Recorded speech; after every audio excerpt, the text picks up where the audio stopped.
Subscribe and hit that bell icon to be notified about the highlights of India's smartest podcast, The Ranveer Show. This is TRS Clips. We've had some army veterans on the show, sir, and one thing I've understood is that wars are won or lost based a lot on logistics. So basically, if your logistics are sorted out, it's a very big advantage for you in war. Now, considering the fact that they have ports in Sri Lanka, they have ports in Pakistan, they have some power that they hold in Bangladesh. I mean, the obvious target looks like India. You know, India's surrounded right now. So say that if there is a war, what is that war going to look like? And what are the possible outcomes of it? If India loses versus if China loses, what's going to happen next if there's an actual war?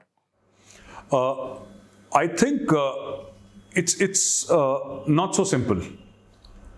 You spoke about all these ports and all, and obviously when you spoke to the veterans, they must have told you that they're being used by China as naval bases. So this is weaponization of trade. We spoke about weaponization of viruses, of bacteria. We spoke about weaponization of the social media, space, solar energy. Now I'll tell you something about weaponization of trade. So these are essentially trade hubs, or made to look like trade hubs. But we've had Chinese submarines docking at Gwadar. We've had Chinese naval submarines docking at Hambantota port. And once the Chinese take over, it's upon the Chinese, it totally depends on the Chinese who they want there and who they don't want there, right? Hambantota port has not seen any traffic. It was projected by Chinese consultants that this is going to be one of the top ports in the world. But did it work out? No, it did not work out. Gwadar is a deep water port.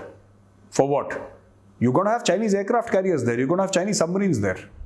So yes, India is surrounded. Now, I don't think that it's a simple function of who loses and who wins in the next war if it happens. China typically follows the policy of salami slicing, which is small bits of territory taken away. China does not want a conflict. Even when China came to Galwan and China came to East Ladakh last year, China did not want a conflict. It did not come prepared for a conflict. And I'll give you 2-3 reasons why it did not. When Chinese came absolutely bang on the line of actual control, they were actually sleeping in tents here. So when you prepare for war, you don't sleep in tents. You sleep in bunkers. You sleep in trenches. Because if there is artillery fire, if there is fire from top, a tent provides you with no protection. Chinese just thought that let's do a little bit of muscle flexing and we'll scare India and we'll take away a little bit of territory, sort of teach India a lesson. This has been the Chinese way of doing it. You stand up to China, they back off. We stood up to China in Doklam, we stood up to China in East Ladakh, they backed off, right? Today we have the Quad. We understand that China is an emerging military superpower and China is already an economic superpower. Its economy fuels its military, right? So say today, if someone says today that is China a military superpower, it's not. Is it going to become a military superpower? Absolutely yes. But today it is not. Today it's an economic superpower. It is using that checkbook to buy stuff, to modernize its army. But please remember, China's, jugular vein is the seas. The trade routes on the seas. That is China's jugular vein. If the Quad, and all of us are aware of the Quad, Australia, Japan, America, and India, and the Quad is very active in the South China Sea. If the Quad tomorrow decides to squeeze, and squeeze hard, the Chinese economy will collapse.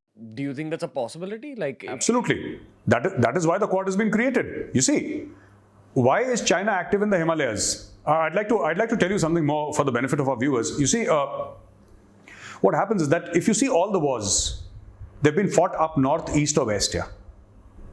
All right? China wants to keep you busy in the mountains. Because in the mountains, there is only the Indian army and the Chinese army. There is no American army or Japanese army or Australian army.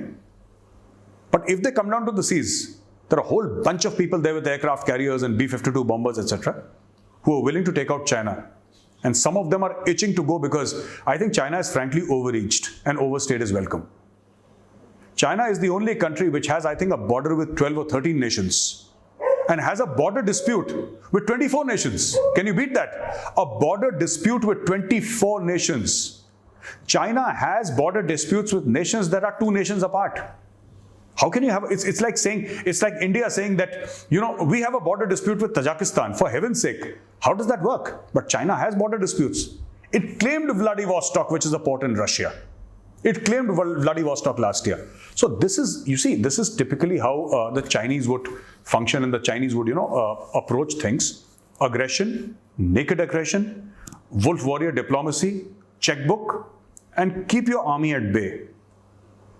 If China actually, and last thing which I want to say is that if actually China got into a military conflict, a full-fledged military conflict with any country, heaven forbid should that happen, China will be in for a rude surprise, because China has not won any war in the last 50 years.